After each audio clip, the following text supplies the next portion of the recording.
गंगा बहती है तो तीन का कल्याण होता है।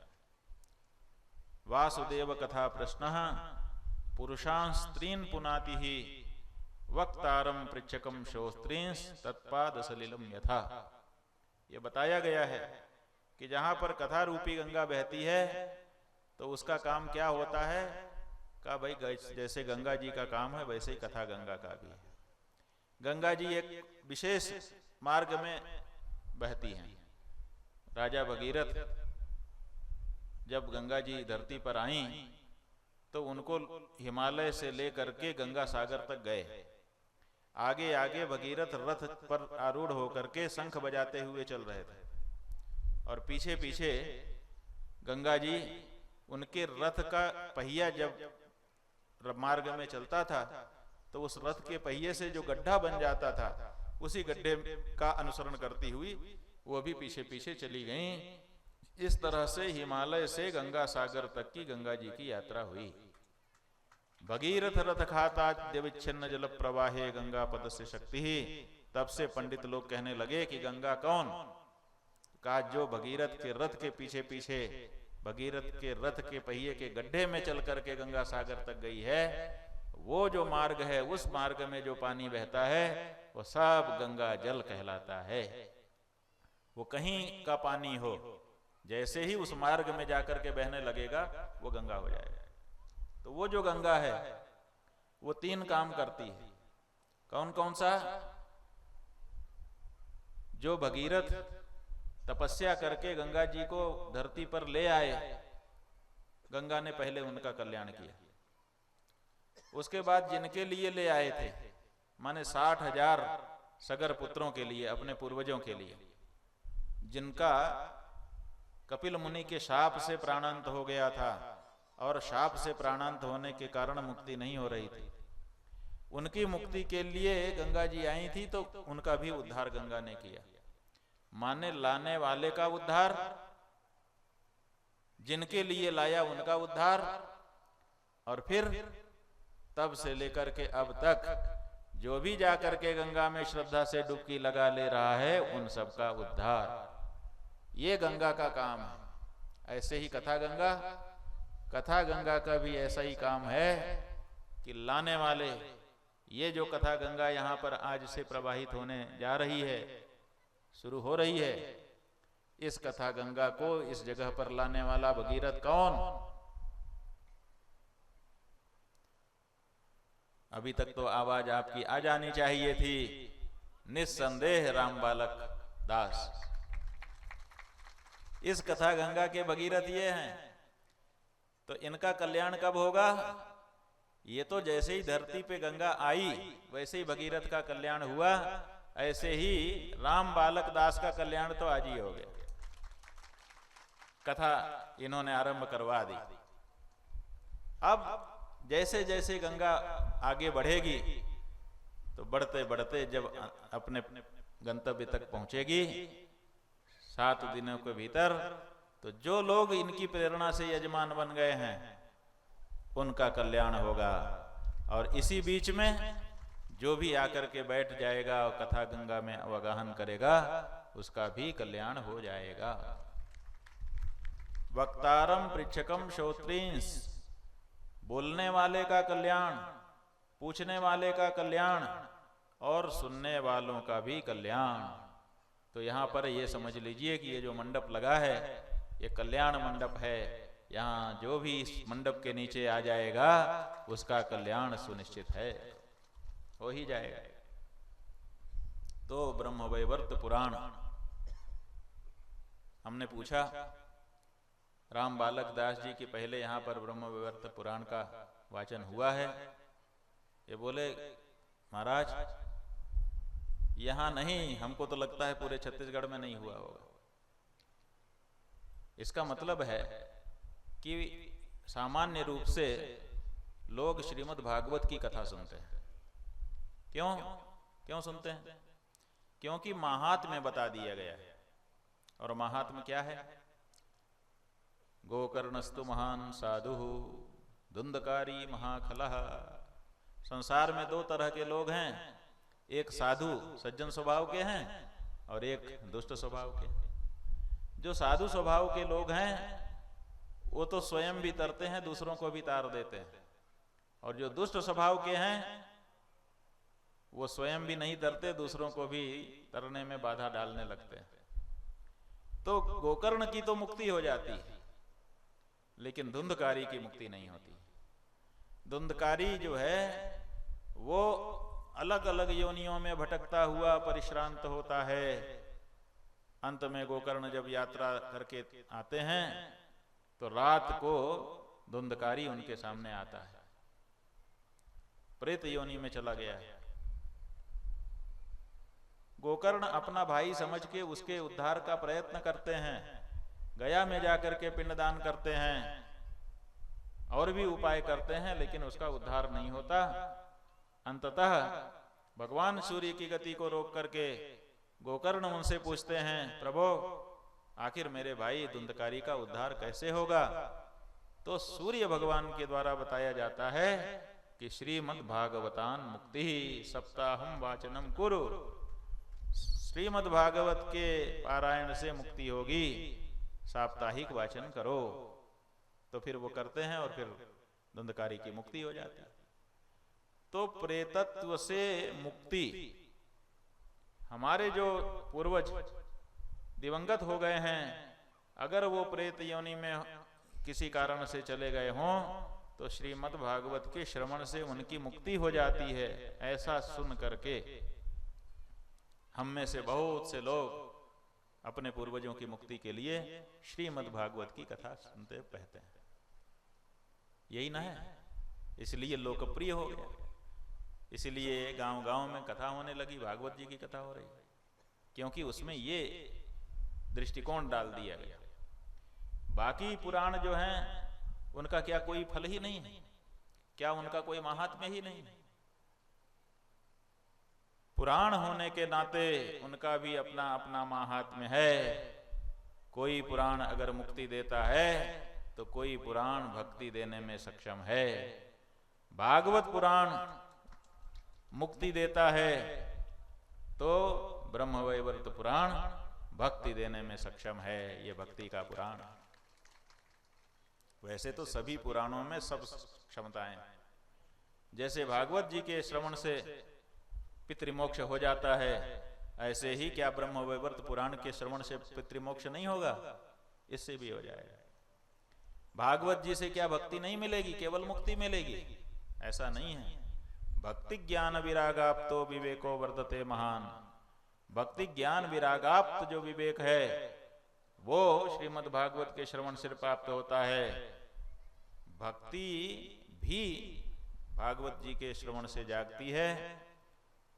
केवल मुक्ति का पुराण श्रीमद् भागवत जैसे नहीं है, वैसे ही सभी पुराण हमको ज्ञान, भक्ति और वैराग्य देने में सक्षम हैं। और सब पुराणों की अपनी महिमा है, इसीलिए ऋषियों ने समय समय पर अलग अलग पुराणों का श्रवण किया। और श्रीमद् भागवत के रचनाकार जो व्यास जी हैं, उन्होंने ही अन्य पुराणों की भी रचना की। उन्हीं में से एक ये ब्रह्मवैवर्त पुराण। कहते हैं, अमृत परम पूर्वम भारती कामधेनुम श्रुतिगण कृतवत्सो व्यासदेवो दुदोह अतिरुचिर पुराणम ब्रह्मवैवर्तमेतत् पिबत पिबत मुग्धा दुग्धमक्षय्यमिष्टम। ये जो पुराण है, इसमें कैसी कल्पना की गई है, कैसा रूपक खींचा गया है। कहते हैं, व्यास जी ने जो सरस्वती जी हैं उनसे कहा कि मां आप गाय बन जाओ, और जो वेद हैं उनको कहा आप बछड़ा बन जाइए। तो सरस्वती गाय बन गई, वेद बछड़ा बन गए, और फिर दोहन शुरू हुआ। तो दोह करके निकला क्या? यही ब्रह्मवैवर्त पुराण उससे उत्पन्न हो गया। हे सज्जनों, ये मीठा मीठा दूध है माता का, सरस्वती का। इस दूध को पी करके आप भी विद्वान बन जाइए, आपके हृदय में भी भक्ति का उदय हो जाए, और आपको भी परम पद की प्राप्ति हो जाए। ऐसा सुंदर पुराण, साक्षात भगवती सरस्वती का हृदय इसमें जुड़ा हुआ है, वेदों का सार है। और इसीलिए हमारे आपके जीवन के लिए जैसे दूध बच्चे को पोषण प्रदान करता है, ऐसे ही इस पुराण का श्रवण हमारी भी अंतरात्मा को पुष्ट करेगा और हमारे जीवन को भी धन्य बना देगा। तो जैसी कि कथा आती है, पुराणों का जो उदय है वो नैमिषारण्य से होता है। असल में जब हम और आप मिलते हैं सामान्य लोग, तो क्या करते हैं? कुशल क्षेम पूछते हैं एक दूसरे का, और फिर संसारिक की चर्चा करते हैं। खेती कैसी है, वर्षा हो रही है कि नहीं हो रही है, किसको पुत्र हुआ, कौन मरा कौन जिया, ये सब हमारे प्रश्न होते हैं। और जब सज्जन मिलते हैं, साधु पुरुष मिलते हैं, तो वो क्या पूछते हैं? वो जो प्रश्न करते हैं वो लोक कल्याण के प्रश्न होते हैं। यही विशेषता है।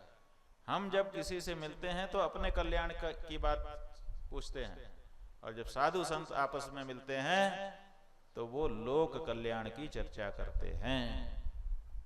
इसीलिए एक दिन जब नैमिषारण्य में जो 88,000 ऋषि, जिनके नेता सौनक ऋषि थे, समवेत थे, सब लोगों ने प्रातः काल स्नान किया, स्नान करके संध्या की, संध्या करके जब खाली हुए तभी उन लोगों ने देखा कि एक विशिष्ट महात्मा चले आ रहे हैं।